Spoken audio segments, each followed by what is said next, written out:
નમસ્કાર દર્શક મિત્રો, હું સુદર્શના જોશી. તમે જોઈ રહ્યા છો લોક સામના ન્યૂઝ. તો જોઈએ આજના સમાચાર સુરતથી અમારા રિપોર્ટર નૈતિક રેશમવાળા સાથે. શહેરના ભાજપ પ્રમુખ પરેશ પટેલે જણાવ્યું કે કોંગ્રેસ રાષ્ટ્રીય અધ્યક્ષ દ્વારા આપવામાં આવેલા નિવેદન અશોભનીય અને અયોગ્ય છે. વિશ્વભરમાં વસતા કરોડો ગુજરાતીઓ બિઝનેસ સાથે જોડાયેલા છે અને તેમના માટે મૂર્ખ જેવા શબ્દનો ઉપયોગ કરવો અસ્વીકાર્ય છે. પરેશ પટેલે વધુમાં જણાવ્યું કે ગુજરાતમાં મહાત્મા ગાંધી અને સરદાર વલ્લભભાઈ પટેલ જેવી મહાન વ્યક્તિઓની ધરતી છે. દેશના પ્રધાનમંત્રી નરેન્દ્ર મોદી પણ ગુજરાતી છે. પરેશ પટેલે ખડગેના નિવેદનનો કડક વિરોધ કરતા જણાવ્યું કે કોંગ્રેસને ગુજરાત સાથે શું વાંધો છે. સ્ટેચ્યુ ઓફ યુનિટી જેવા પ્રોજેક્ટને પણ કોંગ્રેસે વિરોધ કર્યો હતો. તેમણે કહ્યું કે ખડગેએ દેશ અને વિશ્વભરના ગુજરાતીઓ પાસે માફી માંગવી જોઈએ. દેશના અર્થતંત્રમાં ગુજરાતીઓનો મહત્વપૂર્ણ ફાળો છે. હેમાલી બોઘાવાલાએ જણાવ્યું કે ખડગેનું નિવેદન અપમાનજનક, નિંદનીય અને દુર્ભાગ્યપૂર્ણ છે. આ નિવેદનથી ગુજરાતના લોકોમાં આત્મસન્માનને ઠેસ પહોંચી છે. તેમણે કહ્યું કે પ્રધાનમંત્રી નરેન્દ્ર મોદી મજબૂત નેતૃત્વ આપી રહ્યા છે અને દેશને વૈશ્વિક સ્તરે નવી ઓળખ અપાવી છે. જનધન યોજના અને અન્ય યોજનાઓથી લોકો સશક્ત બની રહ્યા છે. ગુજરાતના બે સપૂત નરેન્દ્ર મોદી અને અમિત શાહ દેશ માટે કાર્ય કરી રહ્યા છે. કોંગ્રેસે આવા નિવેદન માટે માફી માંગવી જોઈએ. આજે આ ગુજરાત ડાયમંડ, કેમિકલ અને ટેક્સટાઇલ જેવા મહત્વના ક્ષેત્રોમાં દેશનું એક લીડર સ્ટેટ બનીને ઉભરી રહ્યું હોય અને વિશ્વમાં એ પોતાની એક આગવી ઓળખ ઊભી કરી રહ્યું. રાષ્ટ્રીય કોંગ્રેસના રાષ્ટ્રીય અધ્યક્ષ ખડગેજીના આ નિવેદનને ભારતીય જનતા પાર્ટીના કાર્યકર્તા તરીકે, પરંતુ એની સાથે સાથે આ ગુજરાતના અનેક ગણા ગુજરાતીઓ, આ દેશમાં વસતા તમામ ગુજરાતીઓ એમના નિવેદનને સખત શબ્દોમાં વખોડે છે અને એનું પરિણામ આવનારા દિવસોમાં આ કોંગ્રેસની સરકારે ચોક્કસ ભોગવવું પડશે એવી જ અભ્યર્થના સાથે અસ્તુ ભારત માતા કી જય. પ્રથમ તો ગુજરાતી તરીકે મારો સખત વિરોધ છે. કોંગ્રેસના રાષ્ટ્રીય અધ્યક્ષ મલ્લિકાર્જુન ખડગે કેરળની એક સભામાં જ્યારે ગુજરાતીઓને એક કહી શકાય ને એવા શબ્દ જેનો ઉલ્લેખ કરે છે કે જેને એમ કહી શકાય કે આવા શબ્દો ઉચ્ચારવા એ એમના માટે હું માનું છું એ મૂર્ખ છે. અભણ અને મૂર્ખ કોઈને કહેવું એ એક અતિશયોક્તિ છે અને જેનો વિરોધ ગુજરાતની 6.5 કરોડ લોકો ચોક્કસ જ કરશે. ને આપ જોઈ રહ્યા છો છેલ્લા ઘણા સમયથી આનો સખત વિરોધ થઈ રહ્યો છે. 6.5 કરોડ તો ખાલી ગુજરાતની પ્રજાજન છે.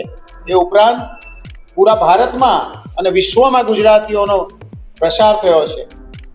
આપ જાણો છો તેમ કરોડો ગુજરાતીઓ ગુજરાત સિવાય પૂરા વિશ્વમાં રહે છે અને આ ગુજરાતીઓ આપ જાણો છો કે બિઝનેસ સાથે જોડાયેલા છે.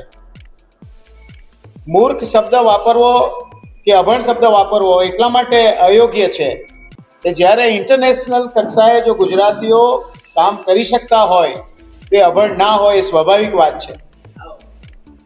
મારે ઘણી બધી વાતો આપ જાણો છો કે ગુજરાતમાં મહાત્મા ગાંધીજીનો જન્મ પણ ગુજરાતથી છે.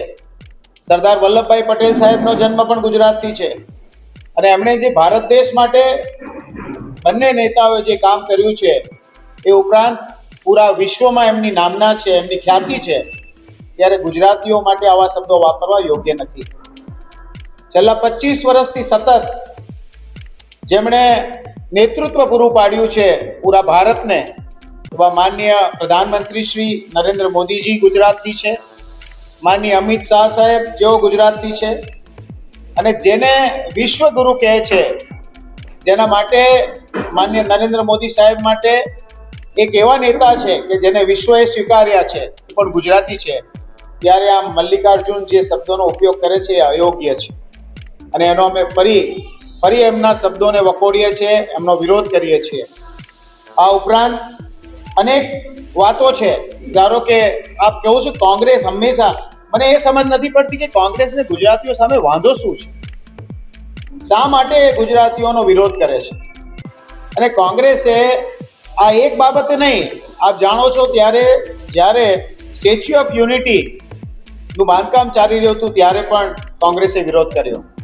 જ્યારે વિશ્વની સૌથી મોટી પ્રતિમા બનવા જઈ રહી હતી ત્યારે પણ અમે વિરોધ કર્યો. આજે એ પ્રતિમા તૈયાર થઈ ગઈ છે. આજે ભારતમાં તાજમહાલની સાથે સાથે કદાચ હું માનું છું ત્યાં સુધી જો રેકોર્ડ ચેક કરવામાં આવે તો ગુજરાતની આ પ્રતિમા તાજમહાલ કરતાં પણ વધુ લોકો જોઈ રહ્યા છે પૂરા વિશ્વથી. આવી અનેક વાતો ગુજરાતની, જેના માટે ખડગેજીએ ચોક્કસ જ માફી માંગવી જોઈએ. એમણે માફી એટલા માટે બી માંગવી જોઈએ કે જે દેશના અર્થતંત્રમાં 8% જેટલો જીડીપી જેમનો છે એ ગુજરાત છે. એ ઉપરાંત એમના પ્રોડક્શનની જીડીપી રેટની સાથે સાથે એમની ગુજરાતીઓ દેશ વિદેશમાં પણ એમની મહેનત અને બુદ્ધિને કારણે આગળ વધી રહ્યા છે. જ્યારે અભણ શબ્દ વાપરવો એકદમ અયોગ્ય છે. આવા અનેક કારણોસર અમે ભારતીય જનતા પાર્ટી અને ગુજરાતના લોકો આનો સખત વિરોધ કરીએ છીએ. વાઇબ્રન્ટ ગુજરાતની વાત હોય ત્યાં પણ કોંગ્રેસ વિરોધ કરે. વાઇબ્રન્ટ ગુજરાતમાં કોઈ સારી કંપની ઇન્વેસ્ટમેન્ટ કરવા માંગતી હોય તેમને પરમિશનોની અંદર બાધા ઊભી કરવી, એમને કેવી રીતે હેરાન કરવા, આવા અનેક કામો કોંગ્રેસીઓ તરફથી કરવામાં આવે છે, એકદમ અયોગ્ય છે. અને અમે ફરી પાછા કહીએ છીએ કે કોંગ્રેસીઓને ગુજરાતીઓ સાથે વાંધો શું છે આ અમને સમજ પડતી નથી. અમે આ વાતને સંપૂર્ણપણે એમનો વિરોધ કરીએ છીએ અને ગુજરાતી તરીકે ગુજરાતનું જે ડેવલપમેન્ટ છે, જે રોલ મોડલ આખા ભારતમાં, આખા વિશ્વમાં ગુજરાતને રોલ મોડલ તરીકે જોવામાં આવે છે, ત્યારે કોંગ્રેસીઓએ સમજવું જોઈએ કે ગુજરાતીઓનો વિરોધ કરવો એકદમ અયોગ્ય છે. આભાર. તો ફરી મળીશું એક નવા સમાચાર સાથે. ત્યાં સુધી જોતા રહો લોકસામના ન્યૂઝ.